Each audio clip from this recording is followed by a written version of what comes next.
ঠিকঠাক আছে কিনা, কোয়ালিটি কন্ট্রোলে আছে কিনা, রাইট?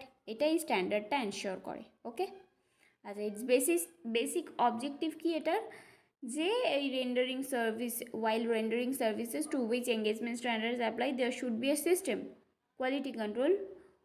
দেখো অনেক সময় এমন হয় একটা ফার্মে অনেকগুলোই অডিটর বা প্র্যাকটিশনার বা সিএ কাজ করে, একটা ফার্মে অনেকগুলোই সিএ কাজ করে, তো তাদের মধ্যে যেন কখনো ডিবেট না হয় কোনো কিছু নিয়ে, কোয়ালিটি নিয়ে, কাজের কোয়ালিটি নিয়ে, বা কাজের মধ্যে কোনো রকম যেন কনফ্লিক্ট না হয়, ডিবেট না হয়, ঝামেলা না হয়, তার জন্য অলরেডি আইসিআই ইনস্টিটিউট দ্বারা যে স্ট্যান্ডার্ডটা অলরেডি বলে দেওয়া আছে, সেই স্ট্যান্ডার্ডটা যাতে ফলো করা হয়, তাহলেই সব ঠিকঠাক থাকবে, ব্যালেন্স থাকবে। কেউ কারুর ওপর মানে জোর দিয়ে বলতে পারবে না যে এইরকমভাবে এটা করা উচিত, এটা এরকমভাবে করতে হবে না। রুলস যেরকম বলা আছে, স্ট্যান্ডার্ড যেরকম বলে দিয়েছে, সেরকম